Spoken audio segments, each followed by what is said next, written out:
Hello बच्चों, आपकी जो है ना गति की दो समीकरण हो चुकी है। आज हम तीसरी समीकरण स्टडी करेंगे।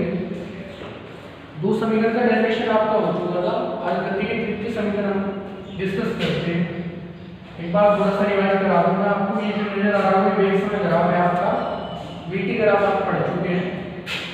इसमें आप एक पैरामीटर लिख रहे हैं यहाँ पर यू, ये अंतिम वेग v, ये अंतिम वेग v,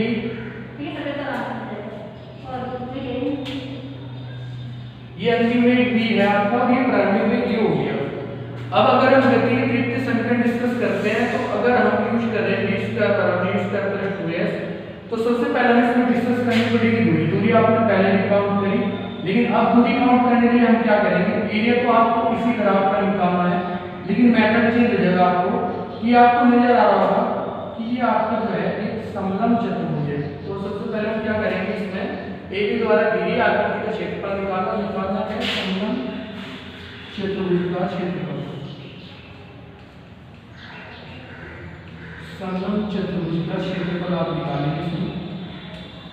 समलंब चतुर्भुज का क्षेत्रफल जो होता है 1/2 समांतर भुजाओं का योग, समांतर भुजाओं का योग। ये आपको पता होना चाहिए कि समलंब चतुर्भुज का क्षेत्रफल कितना होता है, और गुणा इनके बीच की जो होती है लंबवत दूरी। जो समांतर भुजाएं हैं उनके बीच की लंबवत दूरी। तो 1/2 समांतर भुजाएं कौन कौन सी हैं, एक तो ये वाली आपकी और एक ये वाली।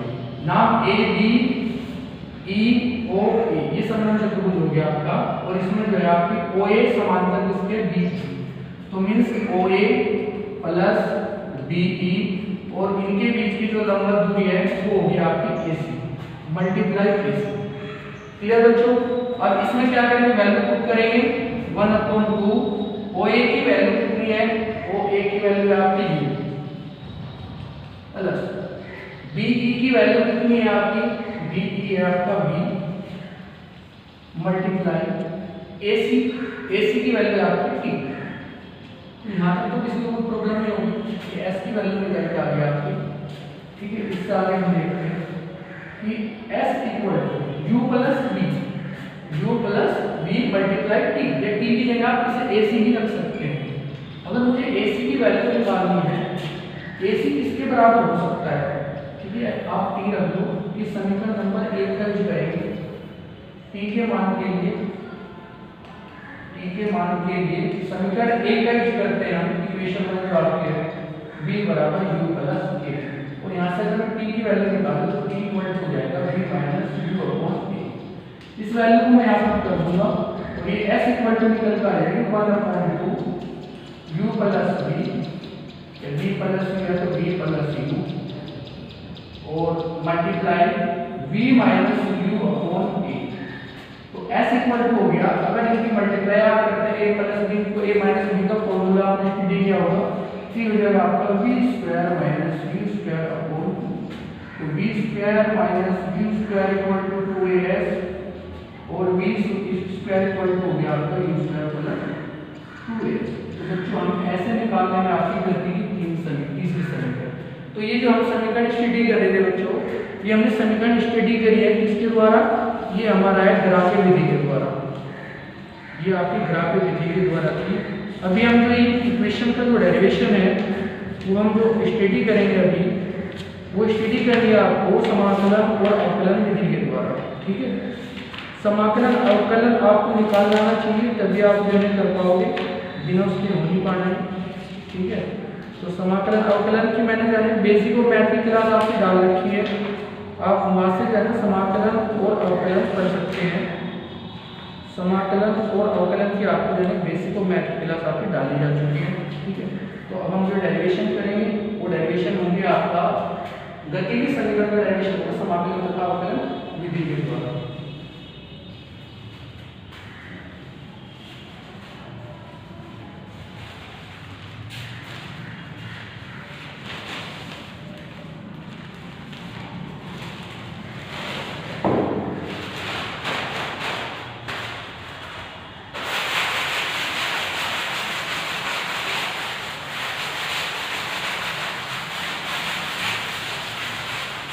नेक्स्ट आपका गति की समीकरण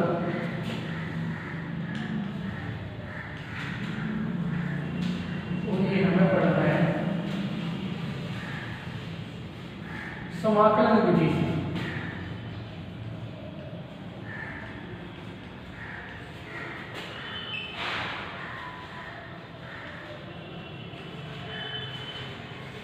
समाकलन विधि से गति के समीकरण हम देखेंगे। देखो पहले समीकरण होती है आपकी v बराबर u प्लस a, ठीक है। तो इसका डेरिवेशन हम देखेंगे। देखो त्वरण a बराबर आपको पता है, जो मैंने आपको त्वरण पढ़ा था तो उसमें दिया गया था कि त्वरण a बराबर होता है वेग परिवर्तन बटे समय। तो वेग परिवर्तन dv उस समय हो गया आपका dt, तो एक वर्ग बच्चों हो गया आपका dv अपॉन dt। अगर मैं यहाँ से dv की वैल्यू काउंट करूँ तो dv इक्वल टू हो जाएगा आपका a dt। dv equal to क्या रहा होगा a dt। क्लियर। अगर आप मान के चले स्टार्टिंग में समय आपका 0 है, उस समय आपका जो वेग है वो वेग रहा होगा आपका u। जब आपका समय t बराबर t हो चुका उस समय आपका वेग रहा होगा v, ठीक है। तो प्रारंभिक वेग u ले लिया आपने और अंतिम वेग कितना हो गया आपका v, ये आपका अंतिम वेग v है, ठीक है। तो अब हमें इसका करना है समाकलन। क्या करेंगे? समाकलन। दोनों ओर का समाकलन करने पर, दोनों ओर का समाकलन करने पर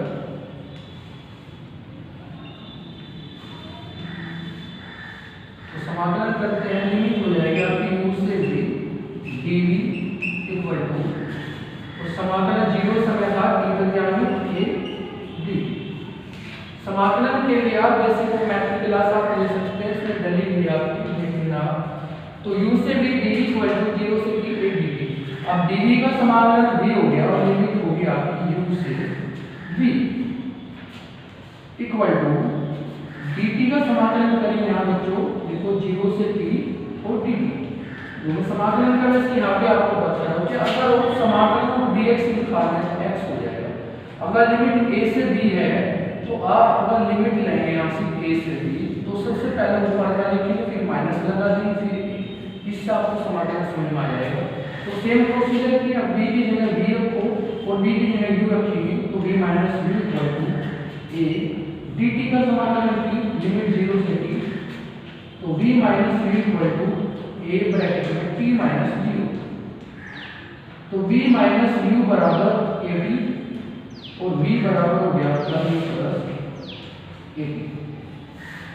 तो ये आपके निकल के आ जाएगी गति की पहली समीकरण जो आपको फाइंड करनी है, और वो हो गया आपकी v बराबर u प्लस a b। अब इससे आगे हम बढ़ते हैं इसमें गति की दूसरी समीकरण। गति की दूसरी समीकरण क्या की गई? s बराबर ut plus half a t square. ये भी हम समाकलन विधि से करेंगे। सबसे पहले एक बात मैं रिपीट कर रहा हूँ, ये कि आपने निकाला क्या है, त्वरण a बराबर dv अपॉन dt कर देंगे, उसके बाद cross multiplication dv equal to a dt, उसके बाद लिमिट लेंगे t equal to 0 equal to t equal to 0 से t इक्वल टू t तक, t इक्वल टू 0 तो प्रारंभिक वेग u रहा होगा, अंतिम वेग v रहा होगा। उसके बाद दोनों का समाकलन करेंगे, लिमिट लेंगे u2 की dt 0 से t a dt, और लिमिट लेने के बाद समाकलन लेंगे और लिमिट काउंट करेंगे v minus u equal to a और t माइनस 0, तो a t हो जाएगा, v बराबर आ जाएगा आपको u प्लस a t। अब गति की दूसरी समीकरण हम स्थिति करेंगे s equal to u3 plus half a t square. तो बच्चों इसके लिए करते क्या है, क्योंकि आपको वेग लेना है तो वेग काउंट करके चलेंगे। इसमें वेग बराबर क्या होता है आपका, वेग v बराबर आपका होता है ds अपॉन dt। वेग v बराबर ds अपॉन dt, और s निकालना है ना तो ds बराबर आपको हो जाएगा v dt। ds equal to आपका हो गया v dt। इसके बाद हम इसमें देखेंगे आगे, जैसे पहले स्थिति ली थी ऐसी स्थिति आप लेने वाले हैं, ठीक है। उससे पहले आप क्या करेंगे कि गति की प्रथम समीकरण से, गति की प्रथम समीकरण का प्रयोग इसमें कर लेंगे। प्रथम समीकरण v बराबर u प्लस a t, तो v बराबर u प्लस a t से जो हम वैल्यू रखेंगे यहाँ से, तो ds बराबर आपको हो जाएगा u प्लस a t, ठीक है, और dt। अब लिमिट लेंगे कि जब आपको दूरी शून्य रहेगी तो समय शून्य रहा होगा, और जब दूरी भी आपके s बराबर s होगी, इस समय t बराबर t होगी, तो दोनों ओर का समाकलन करेंगे, दोनों ओर का समाकलन करेंगे, दोनों ओर का समाकलन करने पर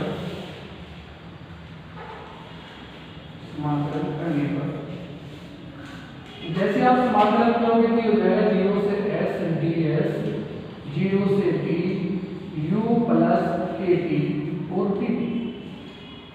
देखो बच्चा, ये ds का समाकलन s हो गया, लिमिट होगी आपकी 0 से s, लिमिट होगी आपकी 0 से s और इक्वल टू, यहाँ से जब आप समाकलन करते हैं u का समाकलन आपको अलग करना है, तो u का समाकलन जैसे आप करोगे तो ut आ जाएगा और लिमिट रहेगी आपकी 0 से t प्लस at का जब आप करोगे तो a इक्वल टू t का समाकलन करेंगे तो t स्क्वायर बाय 2 आ जाएगा, लिमिट आपकी रहेगी 0 से t। देखो ये t स्क्वायर बाय 2 के हिसाब से आपका फॉर्मूला होता है समाकलन का कि x की पावर n का समाकलन अगर आप कर रहे हैं तो x की power n plus 1 upon n plus 1, इस फॉर्मूले से आपका ये t स्क्वायर निकल कर आया। दोबारा देख लेते हैं एक बार कि जब t का समाकलन कर रहे हैं तो t की पावर जो भी एक बड़ी है, जितनी बढ़ती है वो नीचे आ गया, लिमिट 0 से t, वैल्यू रखेंगे s माइनस 0, यहाँ भी लिमिट लेंगे ut माइनस 0 प्लस a, यहाँ भी लिमिट काउंट करेंगे t स्क्वायर बाय 2 माइनस 0। अब s इक्वल टू आपका निकल के आ गया ut plus 1 upon 2 at square, ये निकल के आ गया आपकी गति की दूसरी समीकरण। तो ऐसे हम जो है स्टडी कर रहे हैं गति की दूसरी समीकरण, बस आपको डिफरेंस नजर आना चाहिए। पहले आपको जो पहले आपने फॉर्मूला किया वो त्वरण का उसका इक्वल टू dv/dt, क्योंकि यहाँ से इसमें त्वरण की टर्म आपको इक्वेशन डेराइव करानी थी। सेकंड वाले में जो आपने किया वो वेग का फॉर्मूला इसका v/ds/dt थी, यहाँ पर आपको दूरी निकालनी थी, ठीक है। तो ये गति की दूसरी समीकरण आपको हो चुकी। अब इसके बाद तीसरी समीकरण में आप ये करते हैं,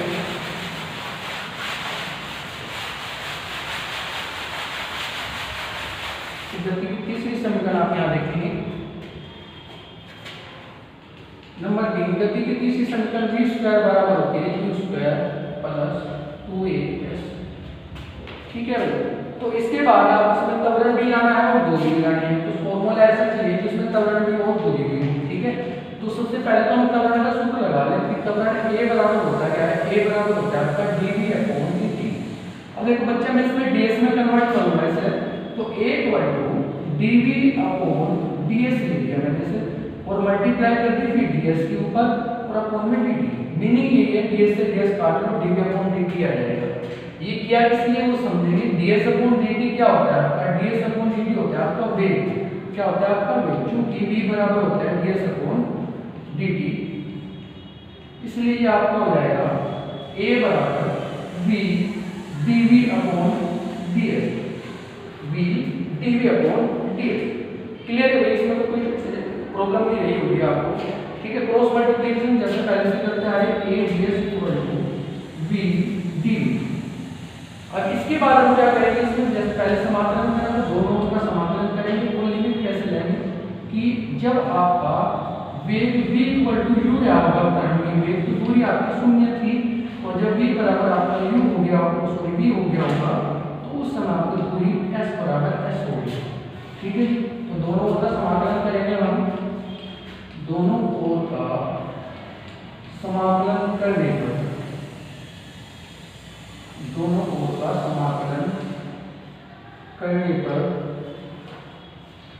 जब दोनों ओर का समाकलन आप करोगे तो यहाँ देखो कैसे होगा आपका कि समाकलन 0 से s ds इक्वल टू समाकलन u से v और कितना v d, ठीक है भाई। अब देखो इसमें कि जब इसका समाकलन करेंगे s का, s को कहां से लाए, s नहीं है ये आपका a है, सॉरी, तो a ds, तो जब समाकलन करेंगे तो ds का समाकलन s एक कांस्टेंट है मान लीजिए 0 से s इक्वल टू, अब यहां से समाकलन करेंगे तो v का हो गया v स्क्वायर बाय 2 और लिमिट होगी आपकी u से v।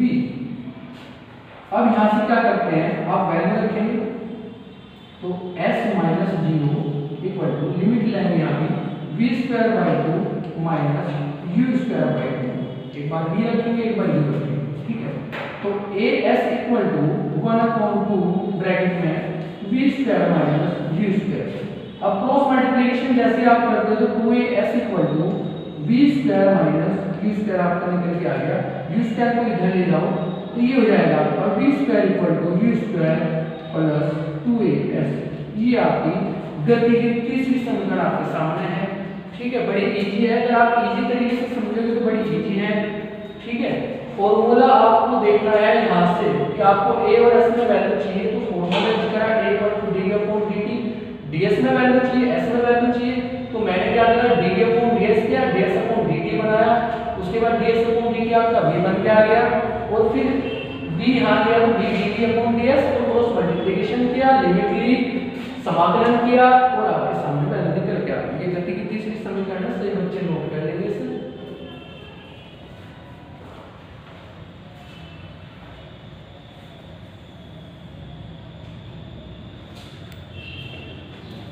अब इससे आगे हम इसमें बढ़ते हैं, इससे आगे हम इसमें थोड़ा और बढ़ते हैं। इस समझ में आ गया होगा आपको।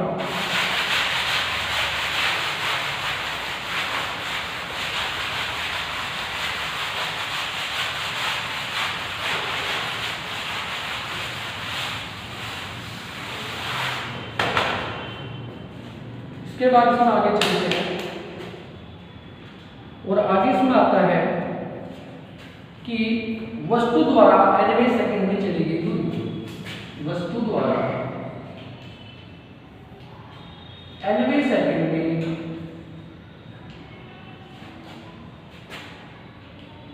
चली गई दूरी कि वह कोई वस्तु आपकी nवें सेकंड में कितनी दूरी तय करती है, वो कैसे काउंट करते हैं। ठीक है भाई, nवें सेकंड का मीनिंग क्या है कि मान लिया हमने 10 सेकंड की दूरी निकाली, भाई 10 सेकंड में इतनी दूरी चलती है वस्तु, वो कह रहा है कि 9 सेकंड में 10 किलोमीटर जा रही है, 10 सेकंड में 15 किलोमीटर जा रही है, तो 10वें सेकंड में कितना जा रही है, तो हम क्या करेंगे तो 10 सेकंड की जो दूरी है 15 किलोमीटर उसे 9 सेकंड की दूरी में से माइनस कर देंगे तो आपको मिल जाएगी 10वें सेकंड में कितनी दूरी जा रही है। तो ऐसे कुछ हम यहाँ से करने वाले हैं इस फॉर्मूले को डायरेक्ट करने के लिए कि मान लिया हमने कि n-1 सेकंड में चली दूरी, सेकंड में चली दूरी कितनी है आपकी, वो बेटा है आपके s। ठीक है, अब उसके बाद n सेकंड में चली, n का डिफरेंस समझेंगे आप कि n का मतलब हो गया कि 10वें सेकंड अर्थात 10वें सेकंड में निकालनी है। 10 सेकंड का मतलब हुआ कुल चली दूरी और 10वें सेकंड का मतलब हो गया कि 9 के बाद जो 10वीं सेकंड है आपकी उसमें कितनी दूरी तय करी, 10वें सेकंड का मीनिंग ये आपको याद है। तो n-1 सेकंड में s1 हो गया और n सेकंड में चली गई दूरी आपको s2 हो गई। ठीक है, इसके बाद इसमें हम करेंगे कि अगर आपको n-1 सेकंड में तय की गई दूरी निकालनी है, n-1 सेकंड में तय की गई दूरी निकालनी है तो s1 बराबर आपको हो जाएगा ut होता है ना, तो ut की जगह हो जाएगा n-1 प्लस 1/2 n-1 का होल स्क्वायर, तो ये स्क्वायर होता है तो ये चली गई दूरी s1 निकल कर आ जाएगा। समझ में आया होगा। ठीक है, इसके बाद आप क्या करेंगे s2 निकाल लेंगे। ऐसे s2 अगर आप निकालते हैं मींस n सेकंड में चली गई दूरी तो s2 इक्वल टू हो जाएगा आपका un प्लस हाफ an²। ठीक है बच्चों, अब उसके बाद आपको निकालना nवें सेकंड में चली दूरी निकालनी है। जैसे मैंने बताया था भी आपको, तो nवें सेकंड में चली दूरी आपको निकालनी है। nवें सेकंड में चली दूरी कितनी होगी आपकी, sn equal to s2 minus s1, ये कितना हो गया un plus half an² minus, इसकी मल्टीप्लाई करूंगा मैं इसमें un और माइनस में प्लस भी हो जाएगा आपका। ठीक है, और माइनस हाफ a n-1 का whole square 4 plus 1 minus 2n। ठीक है, इसके अंदर मल्टीप्लिकेशन करूंगा un से un कट गया आपका, ये कट रहा है उस पार्ट को, ये 1/2 an² बच गया आपका और आपका आ गया प्लस u और माइनस हाफ an² आ गया और माइनस हाफ a और माइनस माइनस प्लस हाफ से हाफ कटेगा तो a आ जाएगा। ठीक है भाई, जो जिससे कट रहा है उसके पास को ये से कट गया तो ये आपका Sn बराबर आपका आ गया Sn equal to u minus 1/2a plus a n, ये निकल का आपका आ गया एस एन बराबर आपका आ गया u minus 1/2a plus a n. ठीक है बच्चा, अब इसमें से क्या कॉमन लेंगे हम, a कॉमन लेना है, तो a कॉमन लेंगे इसमें और 2 भी कॉमन लेंगे, तो एस एन इक्वल टू आपका हो जाएगा u माइनस 1/2a बाहर निकाल दिया, तो ये आपका हो जाएगा यहाँ 2 लग जाएगा 2a, a तो बाहर आ गया 2n और -1 है 2a 2n माइनस का 2n आ रहा है। हमने जो किया इसमें s2 s1 किया और माइनस की मल्टीप्लिकेशन की, यहाँ पर कोई माइनस की मिस्टेक नहीं काउंट करेंगे एक बार कि जैसे माइनस किया तो -1/2a होगा, ये n² प्लस 1 माइनस 2n हो गया आपका, माइनस ये हो गया और -1/2a और माइनस प्लस हो गया आपका a निकल आ गया।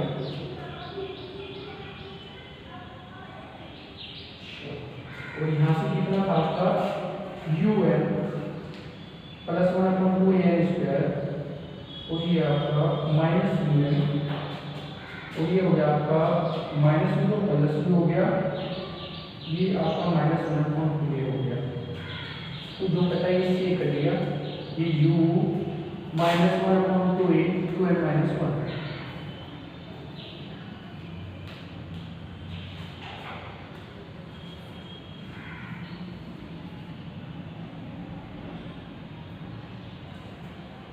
तो ये आपका हम यहाँ से प्लस 1/2a कॉमन लें, प्लस 2 आप कॉमन लें यहाँ से, ठीक है, तो ये आएगा आपका 2n, तो ये सी है बिल्कुल आपका 2n माइनस 1। तो आपका एनवे सेक्टर में चलेगी दूरी आपका फॉर्मूला हो जाएगा Sn बराबर u plus half 2n minus 1। ठीक है, ये एनवे सेक्टर में चलेगी दूरी है। अब इससे आगे हम इसमें स्टडी करते हैं, तो समझ में आ गया होगा आपको। इसके बाद हम इसमें स्टडी करते हैं